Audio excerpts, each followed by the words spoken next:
Hello friends, मैं नीता भास्कर आप सभी लोग का अपने यूट्यूब चैनल पर स्वागत करती हूँ और आशा करती हूँ कि आप सभी लोग अच्छे होंगे और अच्छी तरीके से अपनी यूपी टेट की तैयारी करने में लगे होंगे। तो एक बार फिर से मौका मिला है तो चलिए अच्छी तरीके से यूपी टेट की तैयारी करते हैं। और मैं आज प्रैक्टिस सेट 6 में हिंदी भाषा कराऊंगी और इससे पहले मैंने 5 प्रैक्टिस सेट कंप्लीट करा दिए थे और 6 जो चैप्टर था 6 वाला उसका भी मैंने एक पार्ट करा दिया है, मनोविज्ञान और भाषा शिक्षा शास्त्र। और आज हम 30 क्वेश्चन इसमें कंप्लीट करेंगे। और वीडियो पसंद आए तो लाइक शेयर कमेंट जरूर करिएगा और सब्सक्राइब चैनल को अभी तक आपने नहीं किया है तो सब्सक्राइब जरूर कर लें और बेल आइकन जरूर प्रेस कर दें जिससे नई वीडियो की नोटिफिकेशन भी आपको मिलती रहे। तो चलिए शुरू करते हैं और फर्स्ट क्वेश्चन पे जाते हैं। फर्स्ट क्वेश्चन हम निम्नलिखित में मौखिक अभिव्यक्ति का रूप है। सुलेख, शुद्ध वर्तनी, श्रुतलेख। तो राइट ऑप्शन क्या हो जाए? आशु भाषण। मौखिक अभिव्यक्ति यानी बोला जाता है, मौखिक अभिव्यक्ति का रूप क्या है? आशु भाषण। ठीक है। और हिंदी भाषा में कितनी बोलियां हैं? ठीक है, हिंदी भाषा में बोलियां पूछा है और 32 का हमारा राइट ऑप्शन हो जाएगा ऑप्शन 3। ठीक है, 18 बोलियां हिंदी भाषा की पूछा है तो हिंदी भाषा में 18 बोलियां हैं। नेक्स्ट है उपत्यका का अर्थ है जिस सूर्य पर्वत के पीछे से निकलता है। सूर्य जिस पर्वत के पीछे से निकलता है। आप दूसरा पॉइंट है प्राणियों के पेट का एक अंग या पर्वत का शिखर, पर्वत के पास की भूमि क्या है? उपत्यका। ठीक है, उपत्यका पूछा है और ये क्या है? पर्वत के पास की भूमि को क्या कहा जाता है? उपत्यका कहा जाता है। और 33 का राइट ऑप्शन हो जाएगा ऑप्शन 4। ठीक है, जो पर्वत के पास की भूमि होती है उसे कहा जाता है उपत्यका। नेक्स्ट है 34 क्वेश्चन, अत्यंत शब्द का प्रयुक्त जो है उपसर्ग क्या है? ठीक है, जैसा कि आप जानते हैं उपसर्ग पहले लगता है, प्रत्यय बाद में लगता है शब्द के। अत, अत्य, अति। तो अत्यंत है, अत्यंत शब्द का प्रयुक्त उपसर्ग क्या होगा? 34 क्वेश्चन का राइट ऑप्शन क्या हो जाएगा? हमारा ऑप्शन हो जाएगा 4। ठीक है, अति।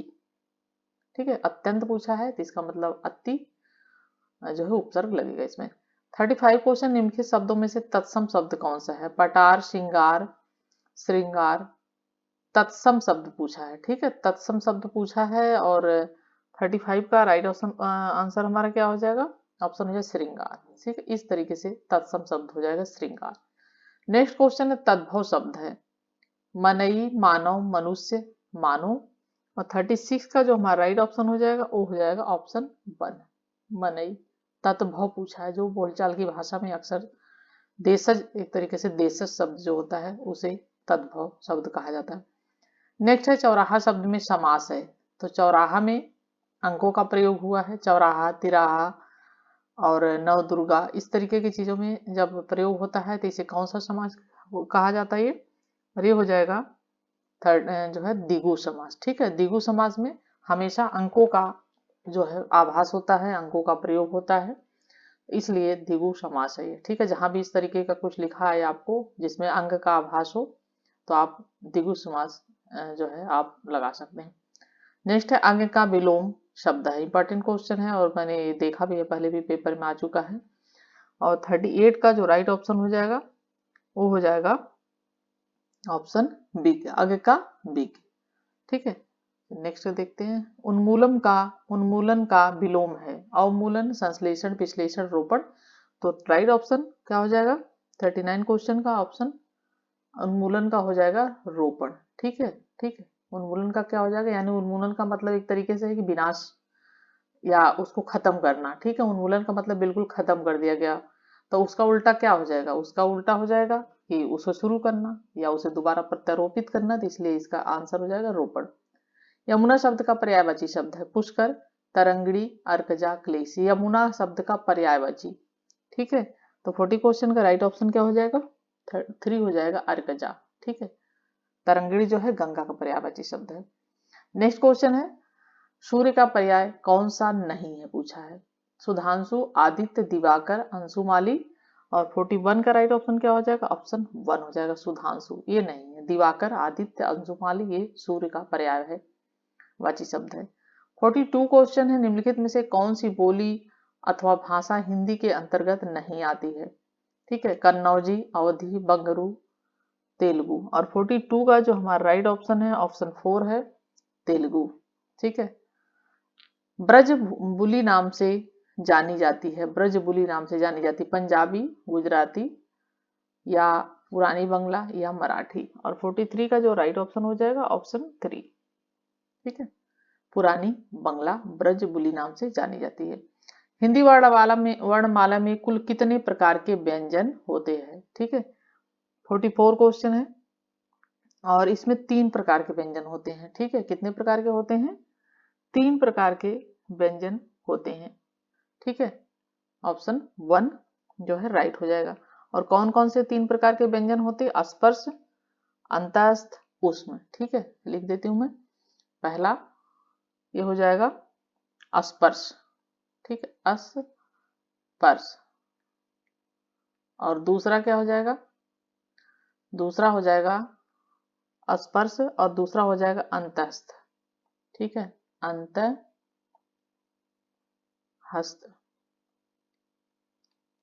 और तीसरा कौन सा है, तीसरा है ऊष्म, ठीक है, ये है 3 प्रकार के व्यंजन है हिंदी वर्णमाला में, ठीक है, 3 प्रकार के, स्पर्श, अंतस्थ या और ऊष्म। 45 क्वेश्चन हमारा है, भाषा विकास को प्रभावित करने वाले कारक कौन से हैं, कारक हैं स्वास्थ्य, परिपक्वता, प्रेरणा, ये सभी भाषा विकास को प्रभावित करने वाले। 45 का राइट ऑप्शन क्या हो जाएगा, 45 क्वेश्चन का राइट ऑप्शन हो जाएगा हमारा 4, ये सभी हैं भाषा विकास को प्रभावित करने वाले कारक, ठीक है।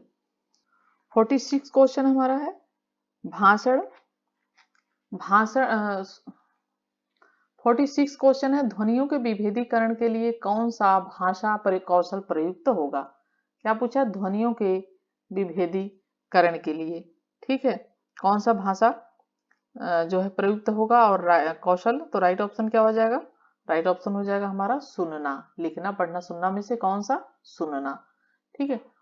और नेक्स्ट क्वेश्चन है, वाचन प्रवृत्ति प्राप्त करने हेतु विद्यालय में कौन से क्रियाकलाप का आयोजन करना चाहिए, भाषण, वाद विवाद, अंत्याक्षरी, ये सभी। और 47 का जो हमारा राइट ऑप्शन हो जाएगा वो हो जाएगा 47 का ऑप्शन ये सभी, ठीक है।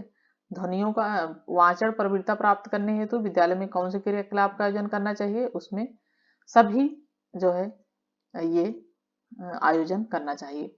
नेक्स्ट क्वेश्चन है, प्रतिधन आरोपण की संधि है प्रत्यारोपण, प्रत्यारोपण, प्रत्यारोपण या प्रतिरोपण।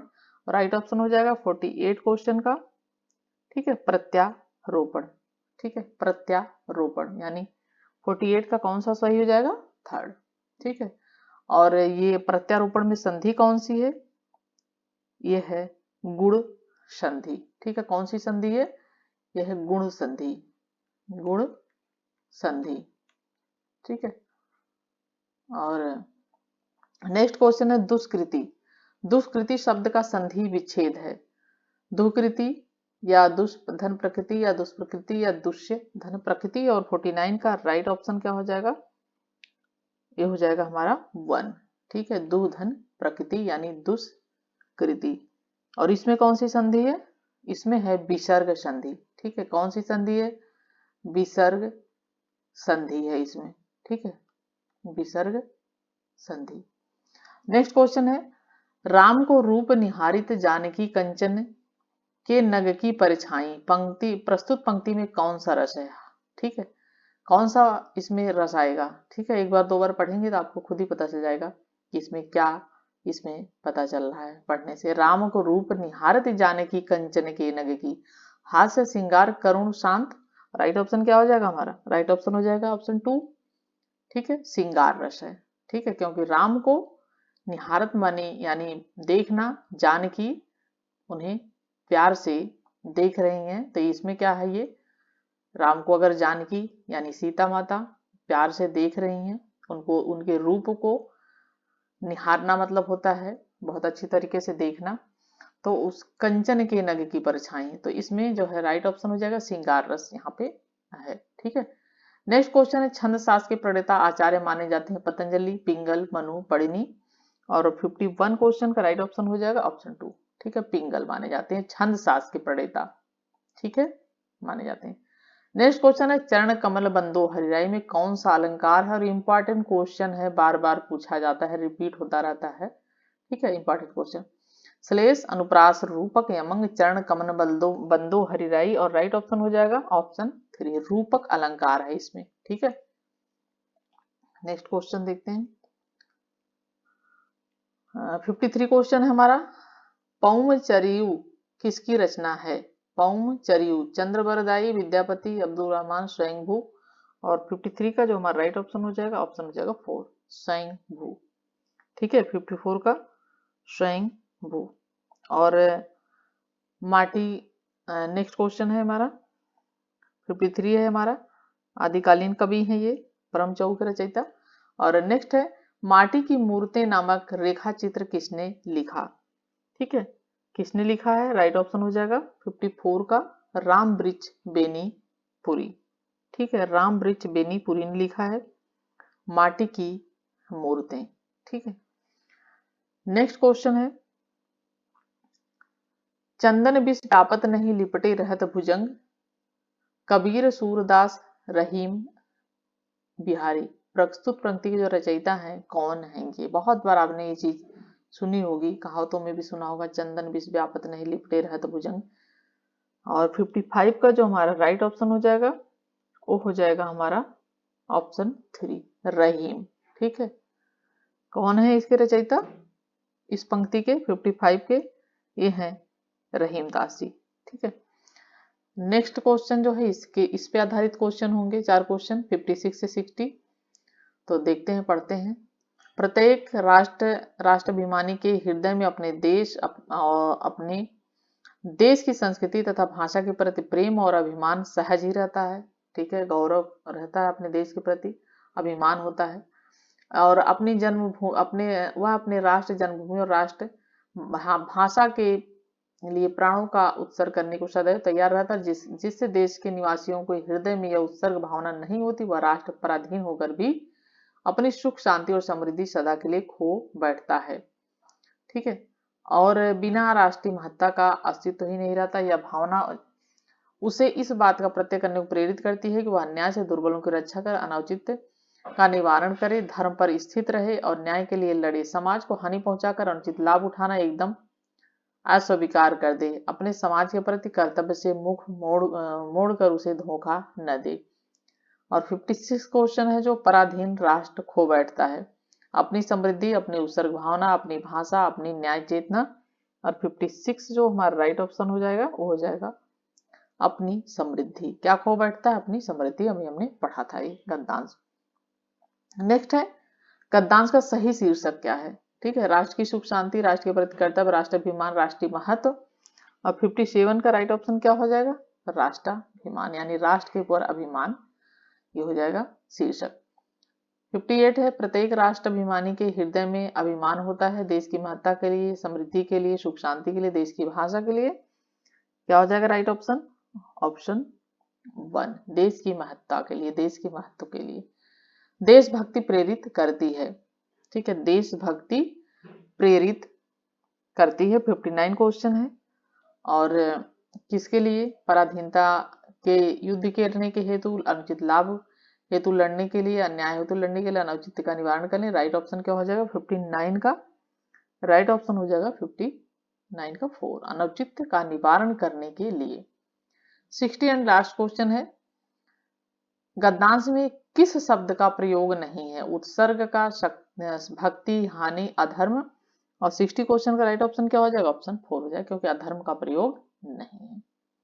तो हमारे 60 क्वेश्चन कंप्लीट हुए और 30 क्वेश्चन हमने इसमें कंप्लीट किए। 30 क्वेश्चन हमने पिछले वीडियो में कंप्लीट किए थे और 30 क्वेश्चन मैं पर्यावरण के फिर नेक्स्ट वीडियो में अपलोड करूंगी वीडियो। देखते रहिए वीडियो, पसंद आए तो लाइक जरूर करिएगा और चैनल को सब्सक्राइब करना ना भूलें। Thank you for watching video.